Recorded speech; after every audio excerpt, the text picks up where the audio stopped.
அன்பார்ந்த இறைமக்களே, கிறிஸ்துவின் மர்ப ஜெபக்குழுவின் வாயிலாக உங்களை சந்திப்பதில் நான் பெரும் மகிழ்ச்சி அடைகிறேன். மக்களை, சந்தோஷமா இருக்கீங்களா? நிறைவா இருக்கீங்களா? மகிழ்ச்சியா இருக்கீங்களா? மன அமைதியா இருக்கீங்களா? மக்களே, ஒவ்வொரு நாளும் இனிமே இறைவனுக்கு உகந்த நாளாக மாற்றி அவர் நம்மளை நிறைவாக வழிநடத்த போகிற அந்த கிருபைக்கு நாம் நன்றி சொல்ல வேண்டும் இல்லையா? இன்று அவர் நமக்கு என்ன இறைவார்த்தை தருகிறார் பார்ப்போமா? இறைவாக்கினர் அபுக்கு எழுதிய நூல் அதிகாரம் 2 இறைவார்த்தை 2-4 முடிய. ஆண்டவர் எனக்கு அளித்த மறுமொழி இதுவே: காட்சியை எழுதிவை, விரைவாய் ஓடுகிறவனும் படிக்கும் வண்ணம்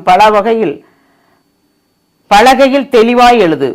குறித்த காலத்தில் நிறைவேறுவதற்காக காட்சி இன்னும் காத்திருக்கின்றது, முடிவை நோக்கி விரைந்து செல்கின்றது, ஒரு காலம் பொய்க்காது. அது காலம் தாழ்த்தி வருவதாக தோன்றினால் எதிர்பார்த்து காத்திரு, அது நிறைவேறியே தீரும், காலம் தாழ்த்தாது. இதை நம்பாதவரே உள்ளத்தில் நேர்மையற்றவராய் இருப்பர், நேர்மையுடையவரோ தன் நம்பிக்கையினால் வாழ்வடைவர். Praise the Lord. இதை நம்பாதவரோ உள்ளத்தில் நேர்மையற்றவராய் இருப்பர், நேர்மையுடையவரோ தம் நம்பிக்கையினால் வாழ்வடைவர். ஏனென்றால் ஒவ்வொருவரையும் இறைவன் அழைக்கிறார், இறைவாக்கு உரைக்க அழைக்கிறார், ஒவ்வொருத்தருக்கும் ஒவ்வொரு பணி தருகிறார். அப்போ தரும்போது என்ன நடக்கும் ஏது நடக்கும் என்பதை உங்களிடம் தெரியப்படுத்தியே அவர் செய்கிறார் இல்லையா? அதான் காட்சிகளை எழுதிவை என்று சொல்கிறார். ஏனென்றால் எழுதிவை, பலகையில் எழுது, அது விரைவாக நடக்கும். எது நல்லதாக இருந்தாலும் தீமையாக இருந்தாலும் ஆசிராக இருந்தாலும் சாபமாக இருந்தாலும் அவர் என்ன சொல்கிறாரோ அது கண்டிப்பாக நடக்கும் இல்லையா? அப்போ நாம் ஆசீர்வாதத்தை பெறுவதற்கு எப்பொழுதும் அவரோடு சார்ந்து இருந்தால் நமக்கு எந்த கவலையும் இல்லை. அவரை சாராதவர்கள், அவரை தேடாதவர்கள், இறை அச்சம் இல்லாதவர்கள் தான் கவலைப்பட வேண்டும். அப்போ கடைசி நேரம் கூட ஒரு நொடி மனம் மாறினா, அந்த கடைசி கல்லனை போல் மனம் மாறினால், கல்வாரியில் கல்லன் நல்ல கல்லன் மனம் மாறி அந்த ஒரு நொடி அந்த மனமாற்றத்தை கொடுத்து இன்று நீ என்னோடு வான் வீட்டில் இருப்பாய் என்று சொன்னார் அல்லவா? அதுபோல் கடைசி நேரத்தில் கூட மனம் மாறும்போது கூட அவர் நம்மளை ஆற்றுப்படுத்துகிறார், நம்மளை தேற்றுகிறார், நம்மளை மீட்டெடுக்கிறார் பாவ சுமையிலிருந்து. அப்போ ஒவ்வொரு நொடி பொழுதும் ஆண்டவர் நமக்கு என்ன செய்கிறார், என்ன தருகிறார் என்பதை நாம் உணர்ந்து செய்ய வேண்டும். நம்மளை அவர் வழிநடத்துகிறார். அந்த வழிநடத்துதல் நாம் எப்படி இருக்கிறோம்? பிறருக்கு நாம் முன்மாதிரியாக இருக்கிறோமா, இல்லை நம் செயலை பிறரை வருத்தப்பட வைக்கிறதா?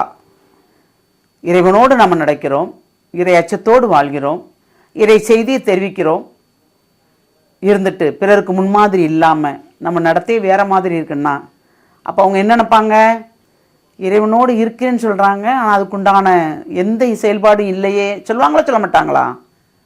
அப்படி இல்லாதவாறு நாம் எப்பொழுதும் இறைவனோடு இணைந்திருக்கும்படி அவர் நம்மளை வழிநடத்த வேண்டும். அந்த வழிநடத்துதல் மட்டும்தான் நமக்கு தேவை இல்லையா? ஏனென்றால் எது நடந்தாலும், நன்மையாக இருந்தாலும் தீமையாக இருந்தாலும், காலம் தாழ்த்துவதாக இருந்தாலும், உங்களுக்கும் எனக்கும் அவர் வாக்கு கொடுத்திருந்தாலும் அது காலம் தாழ்த்துவதாக இருந்தாலும், ஆனால் நடந்தே தீரும். எல்லாமே நடந்து தீரும். அப்போ நமக்கு இப்போ இந்த நாட்கள் எதை குறிக்கிறது? மனமாற்றத்திற்கு நம்மளை அழைக்கிறது. அந்த மனமாற்றம் நமக்கு வேணுங்கும் போது நாம் அதை கொண்டு நாமும் நிறைவாகி பிறரையும் நிறைவுபடுத்த வேண்டும். அதை செய்வோமா? சிந்திப்போம். எல்லாம் உள்ள இறைவா, இந்த நாட்கள் எங்களை நீர் அழைக்கிறீர் ஆண்டவரே. அன்று 40 நாட்கள் நீர் தவம் இருந்தது போல் ஆண்டவரே, இந்த நாளில் நாங்கள் எங்களை ஒரு நிலைப்படுத்தி எங்கள் ஆன்மா தவமாக இருந்து உமக்கு உகந்த வாழ்க்கை வாழும்படி நாங்கள் வாழ வேண்டும் ஆண்டவரே. அந்த வாழ்க்கையை தரப்போறோர் நீர்தான் ஆண்டவரே. எதை செய்தாலும் இறையச்சத்தோடும் உம்முடைய சித்தப்படியே நடப்பதற்குண்டான ஆற்றலை நீ தருவீர் என்று நாங்கள் விசுவசிக்கிறோம் ஆண்டவரே.